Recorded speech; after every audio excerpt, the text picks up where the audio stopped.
Hello and welcome to Portfolio Matters. Today we will be talking about the mining services company Capital, which used to be called Capital Drilling. But before we do that, Richard will read the disclaimer. Thank you, Keith. Everything discussed during the Portfolio Matters podcast is for informational purposes only and should not be considered as investment advice. Listeners should be aware that we will be discussing securities that we own or have a financial interest in. Please do your own research or consult a professional investment advisor before making any decisions regarding topics mentioned on the show. A full disclaimer can be found at the end. Okay, Keith, let's hear about Capital. Okay, so if we go back to the gold rush in California in the 1870s, famously, Levi Strauss made his fortune by providing jeans to all the workers. And it's a commonplace of investing that you can make money selling shovels to the gold miners rather than doing the mining. And the point is that mining is highly risky. You have lots of people searching for gold, whereas they all need jeans and shovels, which brings us to Capital. So Capital do mining services, and they've come to our attention because when we were analyzing Centum in Egypt, they had signed a $250 million agreement with Capital to remove waste rock from the Sukari mine, which then I thought, well, I've never heard of this company. Let's have a look at it. So this is the share price. It's currently about 64p, having had a good few years. Now, in summary, I think this is an interesting company and I've bought some. It is a classic value play. So it's cheap. It's got a PE ratio of about 7.2, but it's growing rapidly. And it's won some big contracts recently. In particular, the Sukari mine contract with Centamin, which is the largest contract it's ever won. But also it's diversified into lots of other things, such as lab services. So calculating how much gold is in your sample, and its lab services has also won its largest contract ever recently. So it's expanding in lots of areas. It's concentrated in Africa and has relationships with lots of large miners. And with the gold price high, everyone is mining and searching for gold and other metals, and Capital seems in a very good place to provide them with diversified mining services. The only question we have is, this is a company which seems relatively forgotten, and what is going to trigger a re-rating? So what does it do? Complete mining services provider. Well, it's becoming a complete mining services provider. It used to be called Capital Drilling, and it mainly used to do drilling. So it used to drill for core samples, etc. Right. And this year it did a placing of £30 million worth of shares at 58p to fund new equipment, so that in part it could execute the new Sukari mine contract. As I said, forecast revenue growth 38% in the coming year, and on a current PE ratio of 7.2. And it pays dividends, and it's got a load of investments which bring it down its enterprise value to 78 million.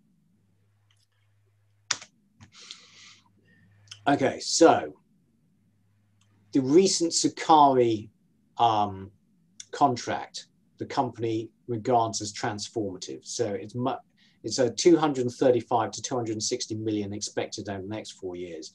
And there will be drilling blast holes and to remove waste, and then removing the waste rock and stabilizing the mine.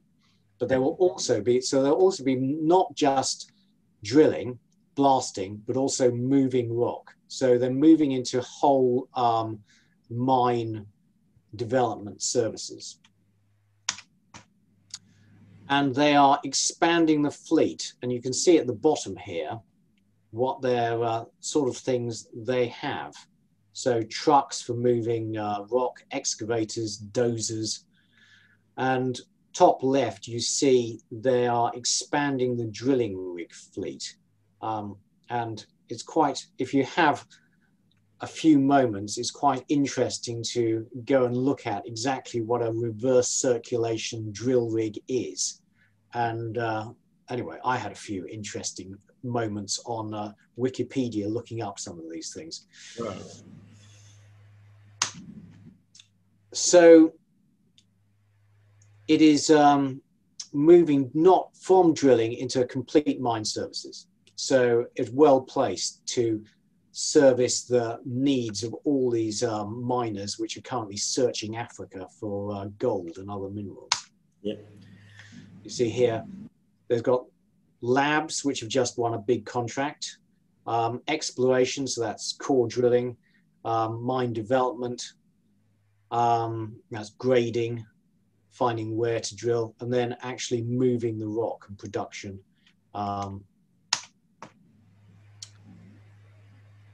So the MSA Labs, which does the drilling, so it does the sample analysis, have recently won a big contract. And they are expanding their capacity by adding to the fleet. Now, they also have a load of investments, and they do something called in drill for equity. Right. So that you can, these small explorers, instead of paying them cash, can give them some equity. And I have been through the list of their investments, and these are some of them. Anyone interested can go into the ADVFN website where they list all of them. These are the ones I tracked down, and it's not just drill for equity. So they're also taking part in primary listings. Now you can see where there are two sides to this. A, they're establishing relationships with all these junior miners, so they're in a good place to get the contracts for actually doing the drilling and doing the mine development.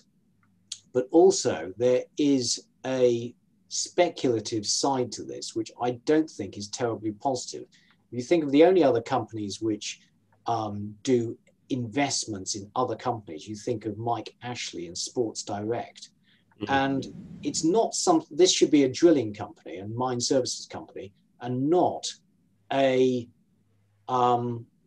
mining investment company. And it does make you question the governance, which we will come on to. So it's had lots of contract wins. Yeah. And you'll see big names here, Barrick. So Barrick are the company that they've signed a big deal for the labs with. Yeah. Centamin Egypt, obviously, but also a lot of small ones, some of which you'll see they have the investments in. So Kinross Gold, Barrick, Anglo Ashanti, these are big companies, and they have long-term relationships with them. And they pay dividends. And the question is, should they be paying dividends, just that given they've just done a big raise? Shouldn't they be investing that money back in the fleet? When we look at the directors, you'll see the two co-founders are still in charge. And the question would be, given that they're, these are investments in small miners, are they managing this company like a private fiefdom and doing essentially what they want, rather like Mike Ashley at Sports Direct does, rather than, treating it for benefits, primary benefits of shareholders? But anyway, They've developed the company over the years, and you have to believe that they will continue doing a good job, and it's certainly grown quickly. So where are we? Revenue has been steadily growing. It's decently profitable with actually quite an impressive return on capital employed, I think, for a capital intensive business. Good dividend cover and very conservatively run. So it's got net cash. So positives. This is a classic value situation. It's a growing company on a low valuation. The question then becomes, what will catalyze a re-rating of the shares? And you would hope just steady delivery of growth and growing profits will make the company better recognized. It's certainly not very well covered. You actually find it quite difficult to find the company. If you put in Capital PLC, it takes you to Capital PLC. Seems that if they could demonstrate that the contract with Centamin is operating well, yeah, that should give them a boost. Yeah. Negatives. Well, it's highly dependent on the gold price. You know, if the gold price stays high and everyone continues looking for gold, particularly with declining mine grades, that forces everyone to explore, then Capital have a big opportunity. Yeah.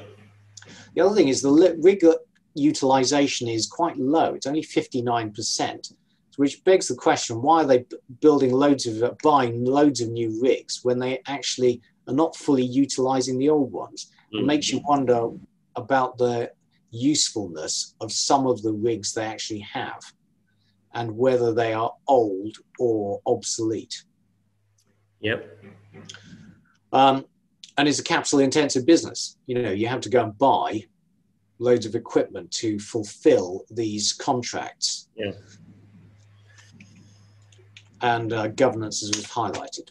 But overall, you know, I think this is an interesting opportunity. It seems to be quite an obscure company, and I'd never previously heard of it, even though it's been growing quite rapidly and is decently profitable with a good return on capital employed.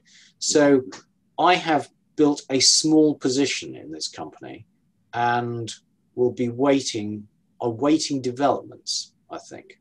Do we have a prospective PE for 2021 and 2022, Keith? The prospective PE, I think I put right at the beginning here. Prospective PE was 10.2 on 2021 estimates and 7.2 on 2020. So those are from Stockopedia. So prospective PE has gone up because of the capital raising.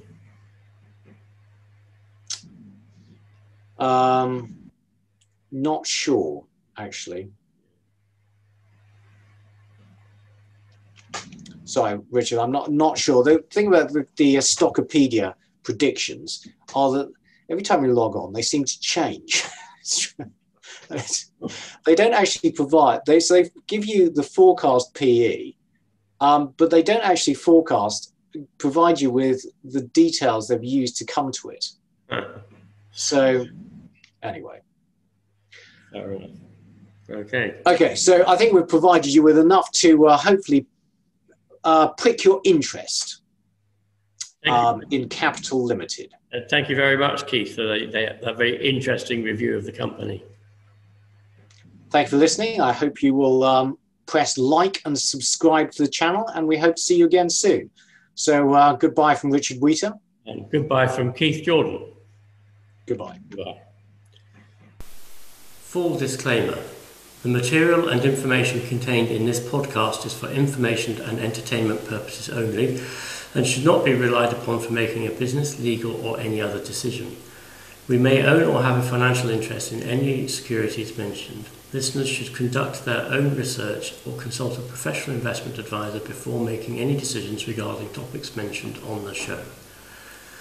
Whilst we endeavour to ensure that the information presented on the show is correct, We make no representations or warranties of any kind, express or implied, with respect to the podcast and website or to any information, products, services or related graphics discussed or presented in the podcast or website.